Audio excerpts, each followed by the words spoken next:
What is up, guys? Welcome back to the Kick Ash Podcast. Today, we're gonna deviate a little bit and do a review show on a little docu series that has been airing on Vice TV for WCW called "Who Killed WCW." Not sure if you guys have heard about it. Obviously, if you're a diehard wrestling fan, if you're watching something like this, especially my little channel here, then you definitely most have likely heard about it by now. But I was able to watch the first two episodes a little bit ago today and was actually really surprised and really impressed by the details that we got and the information that we got and who was involved. I was really surprised to see Ted Turner's son, Teddy Turner, in there. That was the first one that really stood out to me. I really like that they got Eric Bischoff, of course, Kevin Nash, Bret Hart, I think was just, I mean, my dude Bret, man, he pulls no punches. I just fucking love Brit. I'll leave that there. We'll definitely be getting into that. But before we review the show, I just wanted to say, as always, thank you guys so much for checking out the show here. Whether you're watching it on YouTube, if you are, thank you for that. Feel free to subscribe, like, whatever you do there, whatever you want to do there. But if you're listening on Apple or Spotify, I appreciate you for doing that also. But like I said, we're not gonna waste too much time. There's not much to really get into right now, outside of the main topic here. So we're gonna get right to it. I'm gonna do this one and then record part two separately, because it's a lot of information and it's just easier that way. But I'll probably either record the other one later tonight or maybe sometime tomorrow. So we'll be getting to that at a later time. So this is just gonna focus on episode one. We start with, like I said, episode one, which was titled Where the Big Boys Play. And for, again, full transparency and credit because they did a phenomenal job. 411mania.com is where I'm reading the transcription from and pretty much their synopsis there. I did make notes myself, but this, when I was kind of Googling just some pictures and stuff like that, like I came across this detailed report and I was just really impressed by them. So shout out to them. They have a really nicely organized website and just easy access, very easy to access. So shout out to them, and I'll be sure to throw the link in the description as well. But getting to it, he added a little bit of his opinion, him being excited, the author of the article itself, and I guess I shouldn't assume, but yes, it is Robert Lighty Jr. So again, shout out to him.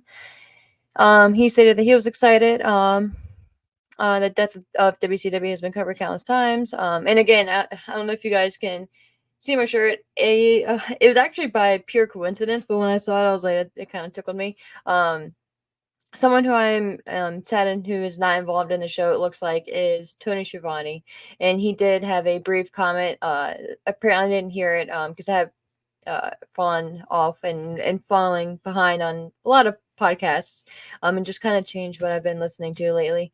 But he apparently said fuck him when he was asked his take on the show or the producers. I think it was more so directly the producers of the show. I'm not sure exactly. Apparently, maybe there's something. He doesn't like the Dark Side of the Ring production team. Again, I'm not entirely sure. I didn't hear the clip, and I'm not going to speculate, but that was from one page that I saw, and again, not 100% sure on that because, like I said, I didn't hear it. But I was bummed to see Tony Schiavone wasn't involved because I love me some Tony, man. And I think he would have added a really interesting take and a really just a different perspective too, because he was involved in a lot of the key moments on screen, not directly like in front of the camera, right? But the voice of WCW. He made a lot of important calls, important. I'm not. He didn't make the decision itself, but he made a lot of calls in particular that had a lot of impact to WCW as a whole. And again, not his own doing, not his creation. It was what was relayed to him, and he was pretty much like the messenger. But it would have been cool, you know what I mean, to have him on there. I will say I was surprised to see The Rock on there as well. I shouldn't have been, Seven Bucks Production is obviously that's The Rock's company, and they were the ones who were producing the show. So not really, I shouldn't have been surprised there, but I just didn't realize that he would be as prominent during the episodes as he was, which it's kind of cool though to get his perspective being a key star in the Attitude Era on the WWF side, right?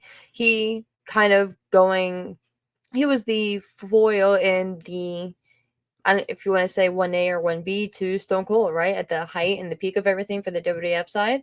You can make an argument for a DX and Triple H too, but the main key figures, no doubt, in my mind, were Steve Austin, my mind number one, and then The Rock one B. You know, so in that regard, it was really cool to hear from him too, and for him to be just kind of blunt and transparent, and for him to say, yeah, like especially when he was first starting off and first debuting around and I think what was it? What was the year? Was it 96? When he at that Survivor Series and he was in the opening match, I believe he said, right? Or something to that effect. Pulling it back up here now. But the main thing he had mentioned was that the timing was right, and like he had a lot to learn, and by the time he was done with his match, he still had plenty of time to go to the back end and watch WCW and turn on WCW and to see what they were doing and to realize that, yeah, like we need to change some shit, we need to do that. And obviously not when he was Rocky Maivia, right? But the tides were turning, and WCW was starting to become a thing. um so yeah, it was really just interesting to see his perspective and to see what he was thinking. You know what I mean? And just to have him involved at any rate was really surprising. But I kind of dug it too. Let's see. Yeah, so that's why I was googling it. So yeah, 96. So obviously they weren't at their height yet, WCW, but they were getting there. I believe they said 97 was their most profitable year. So yeah, so that was a pretty cool little insert there as well. And then we did have Conan on there, Booker T, Medusa. Medusa was a nice little addition there also. But again, Bret Hart, man, Bret Bret kind of takes the cake. But the show itself starts off with scenes from the behind the scenes footage of the final Nitro, which was back in March in 2021. Eric Bischoff wondered what he would say if he had to give a eulogy for WWE. WWE, God forbid. For WCW. And then they show a brief flash of who's going to be participating. And then there's a clip of Bret Hart saying, "Thanks for nothing," which is just fucking fantastic. um, and just gets better. That's barely scratching the surface. Continuing on, Eric takes us back to the 80s and 90s and how the media referred to wrestling as the WWF. He notes WCW was a different universe back then from when WWF was. He says everyone was happy to be a distant number two except for him. He talks about the difference between where WCW was in 93 and 98. They became the most successful company in the world in almost overnight. WCW transcended pop culture. Oh, here we go. DDP calls the NWO the greatest faction of all time. Eric, it's like we are standing on the mountain and wondering how we got here. Egos, jealousy, and wrestlers being pathological liars are cited for reasons as WCW or as reasons for WCW dying.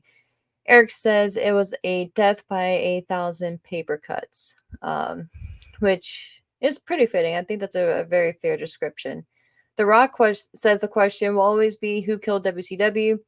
We get a Goldberg appearance, and he plays an interesting role as well. And his commentary is quite interesting. And I love the candid nature from each person too. Like it's not one of those shows where people are afraid to say something negative about the other person. That and that's the vibe that you get right off the bat. And that's why I dig it. And Goldberg again is another one of those who is kind of just like fuck it. He's gonna say how he feels and say what you want about Goldberg, you know what I mean? And there's a lot to say, but he he's very blunt about how he feels about everything as a whole. So definitely check it out just because hearing it from them and their vindication and things like that is something that you need to hear and see for yourself to get the full meaning from it, right? But Goldberg says that's easy, it's Vince Russo.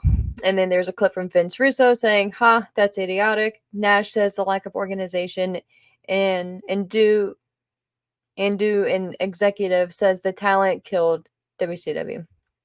I'm not sure there. The just never heard of that. The organization and do an exec whatever. Booker says the person with the checkbook, Bischoff. Others say there was too much blame to go around. So as a brief synopsis there of who thinks who killed WCW. Now we get to the proper showing, and yeah, that was just the first 5 minutes as he references there, which is a great start and a great tone setter for the remaining docuseries, really. Eric Bischoff says, back in the day before social media, there was an internet culture in wrestling and fans had a desperate need to discuss who killed WCW. He says they ultimately felt it was on him for WCW dying. And that's why I feel like it was a big coup for them to get Eric Bischoff, right? Again, Eric is another one of those say what you want and feel how you want to feel about him. But I think that getting him you almost couldn't have a show like this without having him involved, right? He was a pivotal part of WCW. Like, he's the whole reason this whole thing even took off. The main reason, right? Like, yes, your Hulk Hogan's and Ted Turner's, and you had all these other pieces, right? But if Eric Bischoff didn't really have that drive and that thought pattern and that idea, which we'll get into, um, and really just the gumption, right? Like, who knows if WCW would have taken off like it did, or if it still would have just been something that's a distant number two, like they said. So again, say what you want about Bischoff, and a lot of people say a lot of things. I'm not one of them. I give him a lot of respect. And again, I don't really know where all the hate comes from. So if you're aware of the hate and you're one of the haters, please let me know. I'm not even judging. I'm really intrigued to know. I'm one of those people that kind of, just for whatever reason, seems to miss the general consumption about how people feel about others. I'm just kind of going in there blind, like, oh, we don't like this person. Why? Okay, hey, okay. Like, if like let me find out. You know what I mean? Like, let me get a little bit more information. Let me get, like, I like to get people's opinions too. Not that I'm the type to like form my opinion off your opinion, but I like to get all the facts type thing. I'm kind of like the squirrel, right? I like to go out there and gather all the nuts, gather all the information, and then bring it back and kind of look at everything and then go from there. um, and that's kind of how the vibe was. So Eric says, if he had to watch a tape that took him through WCW's journey from start to finish, that he would do it in a heartbeat. He notes before working for WCW, he didn't even know what WCW was. That line got a big discussion going on earlier in the day from Alvarez and Meltzer. They both think it's a saying he didn't know as he was working in the AWA. Bishop notes he was an outside. Okay, so I guess that's opinions from Alvarez and Meltzer, which again I don't follow them, so I wouldn't know. Bischoff notes again that he was an outsider to the business and partnered with Sonny Ono to sell a game called Ninja Star. It was similar to laser tag, but you threw plastic ninja stars. um, I remember seeing that in a documentary on Bishop. Well, I think it was from WWE, a documentary they did on him. They had footage from it, which was kind of funny to see. It was actually kind of cool, whatever. Um, they decided to run commercials in the AWA programs, and Vern Gagne agreed. Vern also offered Eric a sales job in AWA. Eric says he was always curious how television worked, and soon they put him on air as a TV host. He notes he wasn't paid, and he wasn't paid the last 8 or 9 months as Vern wasn't making enough money. He had 2 babies at the time and needed to get money to provide for them. Larry Zabisco worked for Eric in the AWA and made the move to WCW. He told Eric they were hiring for an announcer, and Eric was happy to be a third string announcer. He came into WCW wide eyed as he knew he was now working for Turner Television. He met Janie Engel, who they had on there as well, who was an executive assistant in WCW. She says Eric was very nice, but you could see he seemed uncomfortable. the talent the talent was there with Flair, Sting, Dusty, and they had young guys like Kevin Nash and Scott Hall. It was so cool to see. Man, that was another thing too. When I saw the first clip of Scott, I was like, man, like, it would have been so dope to get him involved in this too. So just RIP to him, man. They take some fun jabs at Nash and his various gimmicks in WCW. Teenage Mutant Ninja Turtles movie, that was referenced on there as well. And then Nash had mentioned at one point that Dusty must have been on acid. He took acid and told him he was going to be Oz, and that's how the Oz character came about from Wizard of Oz. And Nash was trying to be like, no, like, that's a place. Like, I can't be a place. And Dusty apparently had taken some acid, and he was like, no, you can be Oz, baby. And yeah, there it was. Which is pretty cool to hear. Little stories like that. And I did see somewhere that Kevin Nash had mentioned that he was stoned during the filming of the interviews for this show. So shout out to him. I'm happy to hear that, my kind of guy. Just enjoy it, man. Like, at this point in his life, he's probably like, fuck it, like, I'm gonna do me, and good for him. I dig it. Bischoff notes WCW had a very loyal audience. They talk about how it was a Southern audience. Guy Evans, the author of I think it's the Death of WCW book, which really accelerated a lot of things. Notes that WCW executives saw the WCW fans as downscale. That brings in Brad Siegel, former president of Turner Networks. He says the fans were downscale. He said, or he didn't care about WCW and wasn't a fan of it. Dick Cheatham, group financial controller of Turner Sports, says that 80% of executives in Turner were not wrestling fans. The one who was, though, and the one who mattered was Ted Turner. And then there's David Letterman footage. Bischoff says they called Ted Captain Outrageous. He knew people in the offices didn't like his wrestling, and that was part of the reason he liked it. Turner built a broadcasting empire, and a main part of the rise of TBS was pro wrestling, which made Ted loyal to it. Shout out to Ted Turner, man. Fucking love him. That's why I always support TNT, TBS, and all of them. Ted purchased Jim Crockett Promotions and turned that into WCW. They again note WCW was seen as the long-suffering distant number 2 to the WWF. So again, just the general consensus out there. They jumped in 1993, and Kevin Nash and Scott Hall jumped to WWF and become big stars as Razor Ramon and Diesel. They talk about the cavernous gap between WCW and WWF, and Eric notes WCW was losing millions every year. Cheatham says the executives hated WCW so much they would alter the careers of people who were perceived as trying to help WCW grow in any way, which, yeah, that's smart. Only Ted wanted WCW around while the rest never got the appeal and wanted the entire company shut down. That set the crazy relationship between Turner Television and WCW. They brought in Bill Shaw, and he informed everyone that WCW had to make a profit or Ted was shutting it down. Yeah, there was some Meltzer feedback. I don't really care about that, to be honest with you. Eric saw the idea and threw his name out there. Oh, okay. Yeah, and pretty much they were, the idea was to hire an executive producer and to take WCW from a wrestling company to a television company. Eric saw the idea and threw his name out there and was hired for the job a month later. Eric said, "What the hell am I going to do?" um, so pausing right there really quick, and I think that's key. And I think that mindset is key. And us as fans lose track of that a lot too. Wrestling, and especially the WWEs, the TNAs, the AEWs, the potential MLWs, like they, yes, the core and their bread and butter is wrestling, but they need to be a television entity. They need to be an entertainment company. You know what I mean? Like they can't just be wrestling. It can't just be what got you to the table. Like it has to be what got you to the table and then what you're going to put on the table to attract people to that table. You know what I mean? And that's the difficult part. And that's what me as a wrestling fan too, like it's easier, it's one of those easier said than done things. It's because it's frustrating, like, oh, like I want this guy to win at this time, you know what I mean? Like, but no, the bigger picture, long-term stories and things like that, like you do things for a certain reason, and you bring people on for a certain reason, you make certain deals for certain reasons, where some things and certain deals to me as a fan and as just a human being, like a judgmental human being, be like, oh, why would you do that? Why would you make that deal?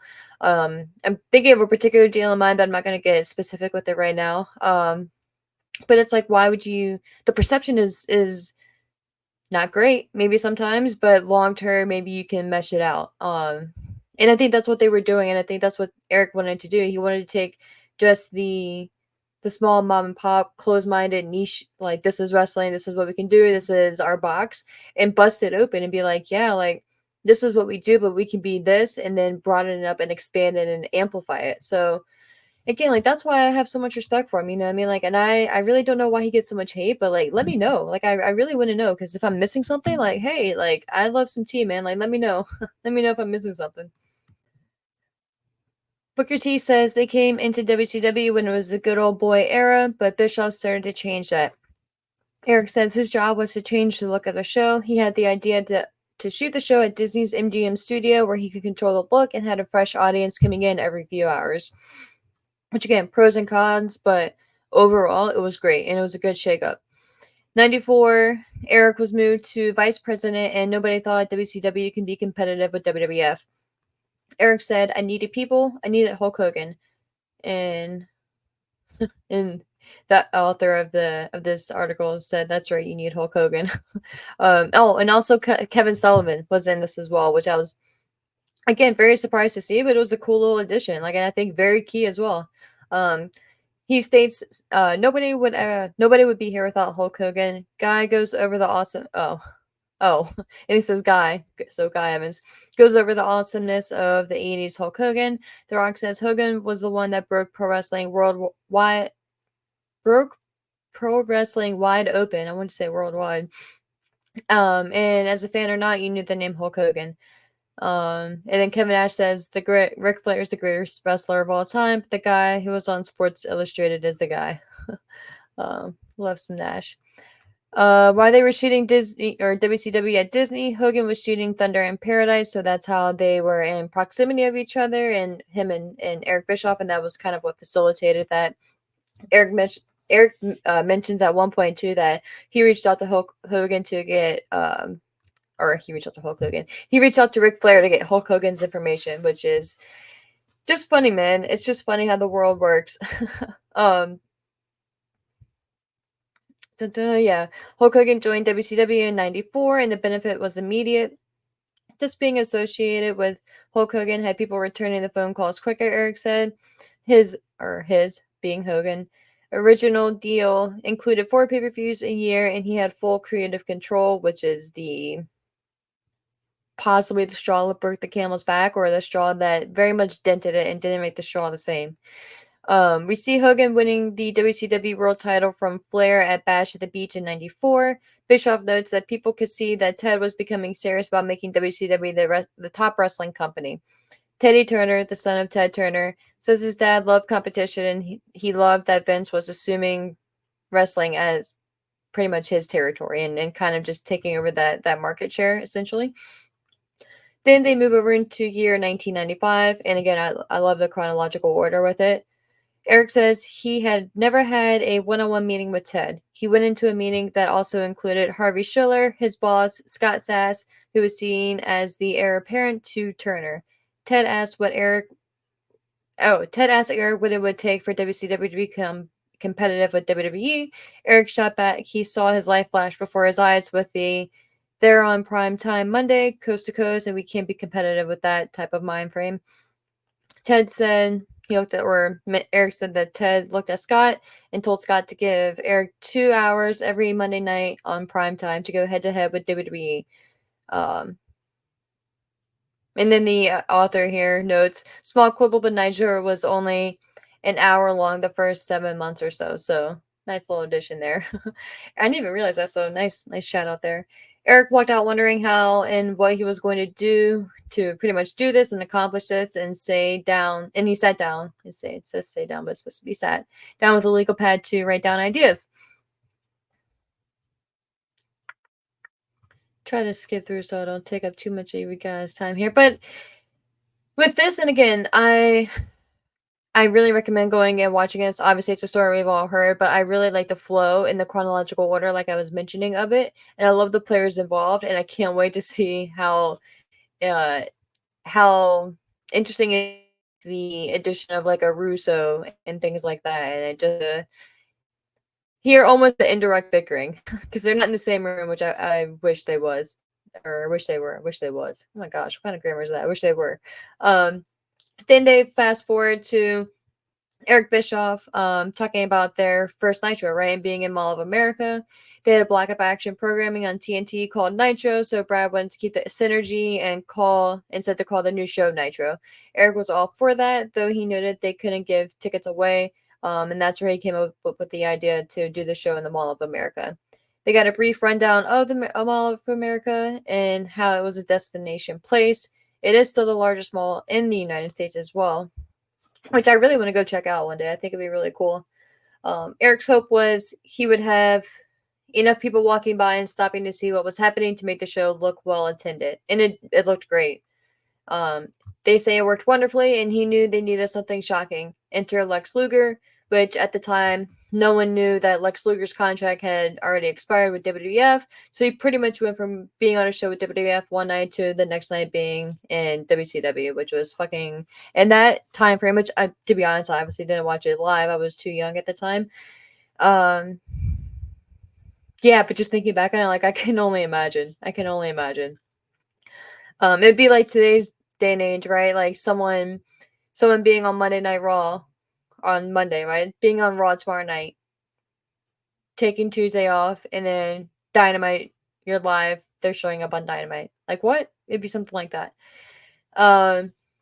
Let's see. Eric notes that WWE had no idea, and it set the tone for Nitro. They jumped to Medusa, and she talks about dumping the WWF Women's title in the trash can, which of course is iconic as well. Everyone has seen that clip by now. Eric says that is the magic of live television, essentially, and that's what made them competitive. Back to Hogan and some internet troll. They have typing notes that Hogan is no longer the most popular guy in the company. Oh, they're going back and showing like internet trolls from the like mid to late 90s, early, well, not early 2000s at this point, but like the internet how it was back then, and pretty much like the threads, pretty much like a Reddit thread back then. And they were talking trash about Hulk Hogan and things like that apparently back then. But May 27th, 1996 is when Scott Hall makes the famous appearance, and pretty much everything changes from there on. He comes through the crowd on Monday Night Nitro, and he says 15-year-old me was running around losing his mind.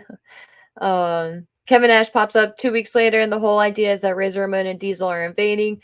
Booker says it was something different. Eric says they didn't tell the fans it was an invasion, but they didn't tell them it wasn't either, and the first reaction was to think it was. The Great American Bash 1996 was when Bischoff was powerbombed through the stage. The story becomes who is the third man with Hall and Nash. Meanwhile, Hulk Hogan is away filming a movie, so he's kind of out of sight, out of mind type thing. Eric calls Hogan and wants to head out to the set to talk about creative. They meet, and Hogan asks, "Brother, who is the third man?" So that's kind of how the idea and the seed gets planted, and they go from there.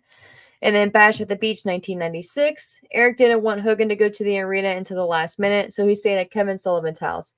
They talk about babysitting Hogan in case he got cold feet. Sullivan notes Hogan is a loyal guy, and there were risks in turning him heel as he had endorsements and movies and his loyal fans. Sullivan says they didn't leave his house until the first match started, so he must live pretty close too. Hogan arrived, and Bischoff still wasn't sure what he would do and didn't even know when Hogan went out and walked to the ring, which is kind of fucking crazy to think about. Like, if that's true, like, you're banking on Hogan being the third man, right? And the story being that Hogan is turning his back on WCW and joining these terrible guys who are invading WCW, and they could still possibly be with WWF, and what's happening and all this, and you don't even know for sure if he's still gonna do it. Like, what? Like, I don't know about that, man. Like, if that's true, like, you're ballsier than me, obviously, but bolder than me, I guess I'll say. um, then they say it happens. Obviously, Hulk Hogan drops the leg on Randy Savage, and wrestling is never the same. They show the fan that rushed the ring and got decked by Nash and Hall. Wonder who that guy is. If he ever did an interview. The Rock compares it to Babe Ruth telling the fans to stick it up their ass, and Kevin Sullivan calls it the biggest turn in the history of pro wrestling, which is very accurate. The NWO then took off and became the greatest thing in the history of everything associated with wrestling, is what the author says here. They hit everything out of the park in the early days with all the small details. They talk about the crowds, okay. Bischoff notes the ratings battle with the WWF was even until the NWO. Once that hit, WCW went on a massive winning streak and became the top wrestling company in the world. He says the NWO was responsible for 80% of their growth. He needed to keep things looking real, and they discussed the ideas of backstage fights. Nash says they always look good. Nash says they always looked fake as guys oversold it. Okay, completely opposite of not of good. I'm just saying, man, like Nash didn't give a fuck, which now we understand why. Um, that leads to Nitro at the Disney MGM and the famous episode where Hall and Nash lay out the WCW guys in the back, which is fucking great episode. And I love that we got to see the clip there again too, because just seeing the camera work and again how they laid it out was so well done. They know that they were inspired by Hill Street Blues in the way of filming what was happening. The camera runs to the back, and we see Arn laying down as Hall and Nash have baseball bats. Nash says it was the old Hitchcock where you let the mind create the violence. Pretty much like you see, like, and they showed the clip where the girl's in the tub or standing in the shower. You see the killer. He's going to go stab her, but you see the blood trickling in the faucet or in the drain rather, but you don't see what happened. So your mind is like, oh my God, what happened? You obviously know what happened, but you don't see and you don't know exactly what happened. So you have to kind of imagine it for yourself, which is a great way to briefly summarize it too, which I thought was pretty cool.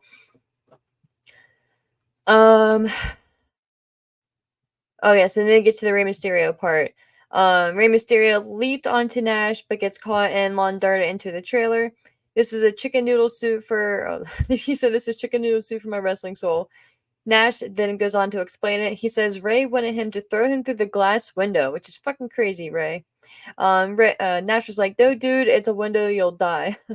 It was chaos and looked like a crime scene, so obviously he settled for being thrown like a lawn dart into the side of the trailer. And Nash said it was great for us watching at home, but apparently sucked for the fans and the attendants, as they said they had no clue what was happening. Nash says they were pro wrestling and WWF was playing catch up for the first time. Oh, they were pro wrestling and WWF was playing catch up for the first time. Got it. Rock thought WWF needed to do shit like that, but didn't have the freedom. The ratings came in, and for 83 straight weeks, WCW won the war with WWF. Siegel says Bischoff cared more about the ratings and less about advertising dollars. He took the war with Vince personal, and Eric admits he may have gone a little over the top. Just a little. Still in technically in WCW. And in 1996, Eric says he heard that Vince planned things a year out and worked backwards from Mania. He wanted to do something similar and saw that as an opportunity with Sting. Hall had the idea for a new version of the Sting based on the character, pretty much a new version of the Sting character based on the Crow. That's where the new character came and was born, and he spent 18 months in the Raptors and got more over than any other time in his career without ever having to wrestle. Fast forward to 97, Starrcade 1997. They say this was the culmination of 18 months of story, and Eric says the plan was for Sting to beat up Hogan for the world title, and then the NWO was going to be the ones that needed to regroup. Shout out to the author. He says you can enter "That'll work for me, brother" here. Eric says the finish got convoluted throughout the day. The ref was supposed to do a fast count, but that didn't happen. Clearly did not happen. Yet Bret Hart had to act like it was, because the thing was Bret was coming in to pretty much like be like, "What the fuck, Larry? That's bullshit." Restart the match. And of course Bret thought it was lame. It was a lame ending, even if the ref count was fast. Bischoff notes the crowd reacted how you wanted them to initially, but afterwards people realized it was a convoluted finish. And DDP said, "You can crew up the whole match. You can crew up the whole match, but don't fuck up the finish." I don't know what crew up means though. Yeah. So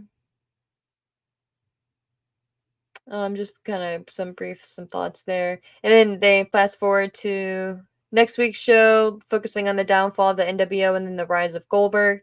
Bischoff says Starrcade 97 will haunt him for the rest of his life. He says that show wasn't the reason WCW went downhill, though. Over in the WWF, they started to turn things around with the Attitude Era. Eric says Vince basically admitted they were going to do what those other guys were doing because they're tired of getting their asses kicked. Nash brings up Mike Tyson showing up on Monday Night Raw. We see Mike Tyson punch out Shawn and celebrate with the new WWF champion, Steve Austin, which is great. It's just so cool, man. A trip down memory lane. Kevin Sullivan says he looked at Nash and told him he could feel the water getting cold. Nash says, "In other words, we are on our way to the iceberg." Conan says he thought Rock and Austin were so cool. He and Disco would get heat for watching Raw, and he yelled he was doing it because their show was better. Everyone jumps on the Hogan Bischoff relationship, and you don't have to beg Bret Hart to take shots at Hogan, which is fucking facts. He calls Hogan the puppet master and says that Eric was a prop, and that's what killed WCW, which is again just classic Bret. Which I was surprised that we didn't. Which we'll get to. Well, actually, we'll get to when we talk about Bret, or I'm sorry, when we talk about Goldberg. Bischoff looks at the high-ranking executives and Turner that wanted WCW to go away, and they got their wish. So pretty much he looks at them as being the downfall for WCW. Then they show some previews for next week's episode. And I think that's pretty much it for this week. Let me see.